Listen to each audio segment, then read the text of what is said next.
Assalamualaikum warahmatullahi wabarakatuh. Perkenalkan, nama saya Nyoman Bagus Nuarte Dananjaya dengan NPM 2006597153.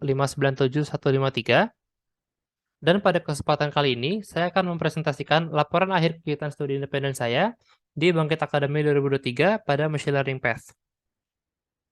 Berikut merupakan daftar isi untuk presentasi kali ini. Saya akan menjelaskan deskripsi program, modul yang dipelajari, capstone project, relevansi dengan perkuliahan Fasilkom, lesson learn, serta kesimpulan dan saran. Saya akan mengawal presentasi dengan menjelaskan deskripsi program dari Bangkit Akademi 2023. Program Bangkit Akademi 2023 merupakan program pembelajaran studi independen bersertifikat yang diselenggarakan oleh Google dengan dukungan dari perusahaan teknologi ternama di Indonesia, yaitu Goto, Traveloka, dan Deep Tech Foundation. Program Bangkit mempunyai misi untuk mempersiapkan peserta terjun ke industri teknologi dengan kecakapan teknis maupun non-teknis yang dibutuhkan berdasarkan sertifikasi global. Program Bangkit mempunyai durasi selama 6 bulan, yang diselenggarakan dari bulan Februari hingga Juli 2023. Pada tahun ini, Bangkit Academy kembali dengan 3 jalur pembelajaran multidisiplin, yaitu Cloud Computing, Android Development, dan Machine Learning. Saya di sini memilih untuk mengikuti jalur belajar Machine Learning pada program ini. Berikut merupakan gambaran dari lingkup organisasi dari Bangkit Academy 2003 dengan Ibu Dora Songko sebagai penanggung jawab dari pihak Google Indonesia. Untuk kegiatan pembelajaran pada Bangkit Academy 2023 itu terbagi menjadi 3 metode utama, yaitu yang pertama self-paced learning, yang merupakan pembelajaran mandiri secara asinkronus melalui platform e-learning di Coding dan Coursera. Selain itu, ada instructor-led training atau ILT session, yang merupakan pembelajaran sinkronus yang dipimpin oleh instruktur yang sudah berpengalaman pada bidang terkait. ILT session itu terbagi menjadi 3, yaitu ada ILT Tech, ILT Soft Skill, dan ILT English. Yang terakhir, merupakan Bangkit Capstone Project, yang merupakan proyek akhir dari kegiatan studi independen Bangkit Academy, yang memberikan kesempatan kepada para peserta untuk mengimplementasikan materi yang telah dipelajari dalam Bangkit Academy untuk permasalahan di dunia nyata. Selanjutnya, saya akan membahas mengenai modul yang telah dipelajari pada Bangkit Academy 2023 pada Machine Learning Path. Berikut merupakan tools yang digunakan selama pembelajaran di Bangkit Academy 2003. Ada Google Classroom sebagai platform untuk pembelajaran utama untuk assignment dan bahan materi. Selanjutnya ada Google Meet sebagai platform untuk pertemuan instructor-led training. Selanjutnya ada Decoding dan Coursera, yaitu platform e-learning untuk belajar mandiri self-paced learning. Selanjutnya ada Studio Portal dan Newsletter, yaitu platform digunakan untuk pengumuman penting dari tim Bangkit. Selanjutnya juga ada Discord dan WhatsApp, yaitu media komunikasi antara peserta dengan tim Bangkit. Oke, selanjutnya untuk pembelajaran mandiri Machine Learning Path di Bangkit 2023 itu dilaksanakan pada platform Decoding dan Coursera. Pada platform Decoding, saya telah menyelesaikan 5 course, yaitu memulai pemrograman dengan Python, belajar dasar visualisasi data, pengenalan ke logika pemrograman, belajar dasar Git dan GitHub, serta memulai dasar pemrograman untuk menjadi pengembang software. Setelah itu, untuk pembelajaran pada Coursera itu terbagi menjadi 2, yaitu ada Grow with Google dan Machine Learning Course. Untuk course Grow with Google, saya telah menyelesaikan 2 course, yaitu Google IT Automation with Python, yang membahas materi mengenai IT Automation menggunakan Python, serta materi dasar untuk Git dan GitHub, dan teknik-teknik troubleshooting serta debugging. Setelah itu ada course Google Data Analytics yang membahas materi segala hal mengenai data, mulai dari konsep dasar hingga visualisasi data serta data analisis menggunakan pemrograman bahasa R. Setelah itu, untuk course Machine Learning, terdapat 5 course yang telah saya selesaikan.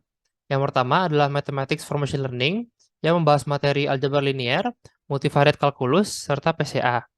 Setelah itu, ada Machine Learning Specialization, di mana saya mempelajari Machine Learning dasar, seperti Supervised Machine Learning, yang terdiri dari Regression dan Classification, Neural Network, serta Unsupervised, Supervised, Learning, Recommenders, dan Reinforcement Learning. Untuk course Machine Learning, terdapat 5 course yang telah saya selesaikan. Yang pertama adalah Mathematics for Machine Learning, yang membahas materi aljabar linear, multivariate calculus, serta PCA. Setelah itu, ada Machine Learning Specialization, di mana saya mempelajari Machine Learning dasar, seperti Supervised Machine Learning, Regression dan Classification, Neural Network, serta Unsupervised Learning. Selanjutnya ada Deep Learning AI TensorFlow Developer, di mana saya mempelajari kegunaan TensorFlow untuk membuat sebuah model machine learning untuk CNN, NLP, serta time series.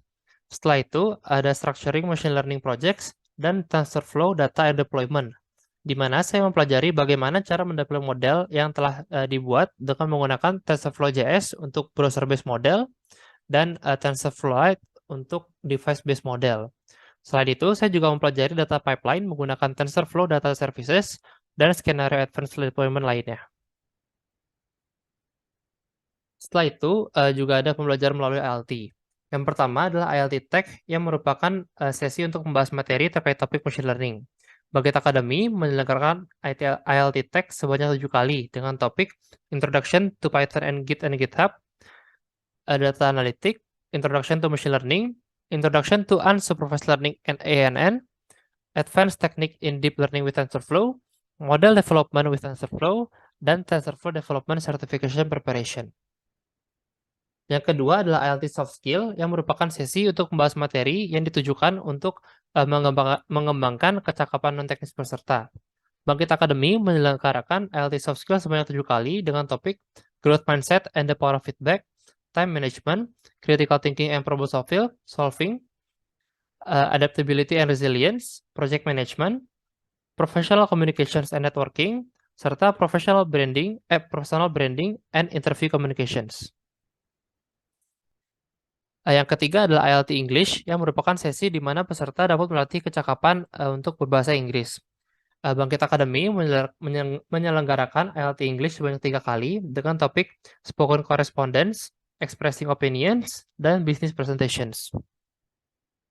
Selanjutnya, saya akan membahas mengenai Capstone Project, di mana saya dan rekan tim saya membuat suatu produk yang bernama Herbalance.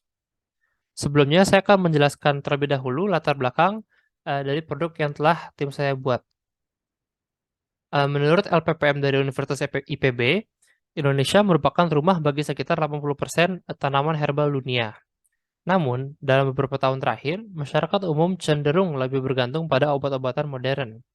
Hal ini menyebabkan hilangnya pengetahuan mengenai penggunaan tanaman herbal sebagai obat-obatan tradisional. Dari latar belakang tadi, saya dan rekan tim membawa solusi permasalahan dengan pembuatan suatu produk yang bernama Herbalance.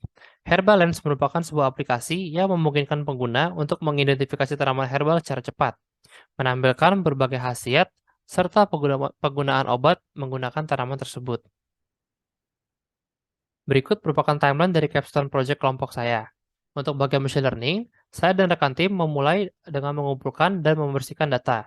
Setelah itu, kami membuat serta melakukan training terhadap model image classification tanaman herbal yang telah kami buat. Kami juga melakukan tuning untuk mendapatkan performa model yang optimal. Selain itu, kami melakukan deployment model pada mobile device menggunakan TensorFlow Lite. Untuk tahapan terakhir, saya dan rekan tim melakukan integration testing serta dokumentasi terkait proyek yang telah kami buat. Untuk dataset dari proyek, kami mengumpulkan gambar-gambar dengan cara melakukan scraping pada Google Images. Kami berhasil mengumpulkan lebih dari 3.500 gambar untuk dataset kami. Selanjutnya, saya akan menjelaskan mengenai arsitektur model. Untuk model yang telah kami buat, itu kami buat menggunakan Inception V3 pre-trained model sebagai dasarnya. Kami juga menambahkan hidden layers tambahan seperti Convolutional 2D, Maxpool 2D, Dropout, Flatten, dan Dense untuk menghasilkan performa yang optimal. Berikut merupakan performa dari model yang telah kami buat. Kami berhasil membuat model yang optimal, terlihat dari hasil akurasi dari data training dan validation yang di atas 90%, serta loss yang rendah untuk training dan validation data. Berikut merupakan contoh prediksi dari model yang telah kami buat. Di sini kami melakukan input gambar tanaman suji pada model untuk dilakukan prediksi. Bisa dilihat pada gambar bahwa model telah berhasil memprediksi tanaman suji dengan benar dan mereturn predicted label dengan value suji. Dan berikut merupakan demo singkat dari aplikasi kami, di mana pengguna bisa mencari tanaman herbal yang tersedia pada aplikasi kami. Selain itu, pengguna juga bisa melakukan scan terhadap gambar tanaman dengan cara difoto atau memilih gambar pada galeri. Setelah itu, sistem akan menampilkan tanaman tersebut. Dan berikut merupakan demo aplikasi dari Herbalance. Untuk selanjutnya, berikut merupakan link untuk repository GitHub serta APK untuk proyek akhir dari tim saya. Selanjutnya, saya akan membahas relevansi materi Bangkit Akademi 2003 dengan perkuliahan Fasilkom. Di sini saya menemukan 3 relevansi materi pada Bangkit Akademi dengan perkuliahan Fasilkom. Yang pertama yaitu ada untuk mata kuliah kecerdasan artifisial dan sains data dasar, di mana di Bangkit kami mempelajari terkait konsep kecerdasan artifisial secara umum dan implementasi model pembelajaran mesin pada neural network. Yang kedua adalah mata kuliah aljabar linear, di mana pada Bangkit kami mempelajari terkait ruang vektor, matriks, dan proyeksi vektor dalam suatu dimensi. Setelah itu, untuk mata kuliah statistika dan probabilitas, pada Bangkit, kami mempelajari terkait konsep analisis statistik dan probabilitas dari hal sederhana seperti mean atau ekspektasi hingga PCA. Selanjutnya, saya akan menjelaskan mengenai lesson learn di Bangkit. Di sini saya membaginya menjadi 3 poin, yaitu hard skill, soft skill, dan English. Untuk yang untuk yang hard skill, di sini saya menguasai bahasa pemrograman Python. Setelah itu menguasai analisis serta pengolahan data, menguasai konsep machine learning dasar, menguasai serta menerapkan deep learning sederhana untuk CNN, NLP, dan time series, dan menguasai deployment model machine learning. Untuk soft skill, di sini saya memahami konsep growth mindset, time management, critical thinking, adaptability, serta project management. Selain itu, saya juga menguasai teknik komunikasi dalam menghadapi wawancara dunia kerja, serta konsep digital branding. Untuk English, di sini saya dapat mengembangkan kecakapan serta kepercayaan diri berbahasa Inggris untuk digunakan secara personal maupun profesional. Yang terakhir, di sini saya akan menjelaskan mengenai kesimpulan dan saran. Untuk kesimpulan, yang pertama, program Bangkit Akademi 2023 memfasilitasi para peserta untuk terjun ke industri teknologi dengan kecakapan teknis maupun non-teknis yang dibutuhkan berdasarkan sertifikasi global selama 6 bulan. Yang kedua, proyek Herbalance adalah hasil dari product-based capstone project yang dikembangkan untuk melestarikan pengetahuan mengenai tanaman herbal dan menaikkan kesadaran akan manfaat obat-obatan tradisional. Yang ketiga, program Bangkit Akademi 2023 menyediakan materi yang memiliki relevansi dengan mata kuliah statistika dan probabilitas, aljabar linear, dan KSTD. Selanjutnya untuk saran, di sini saya membagi menjadi 3 poin, saran untuk mitra, untuk fakultas, dan untuk calon peserta Bangkit. Yang pertama itu saran untuk mitra, itu mempertimbangkan kembali jadwal pembelajaran yang sangat singkat dengan materi yang sangat banyak. Kedua, itu untuk menyusun alur komunikasi yang lebih terintegrasi untuk memastikan seluruh informasi akan sampai kepada setiap peserta. Selanjutnya, saran untuk fakultas, bimbingan terhadap pembelajaran peserta Bangkit Akademi ini dapat lebih diawasi secara terstruktur, seperti feedback laporan mingguan, serta permohonan tanda tangan untuk laporan akhir. Yang terakhir, saran untuk calon peserta Bangkit, yaitu yang pertama untuk mempersiapkan ide dan tim untuk capstone project jauh sebelum deadline. Yang terakhir, yaitu manajemen waktu serta disiplin yang baik sangat diperlukan untuk mengikuti program ini. Sekian presentasi laporan akhir dari saya. Kurang lebihnya mohon maaf. Wassalamualaikum warahmatullahi wabarakatuh.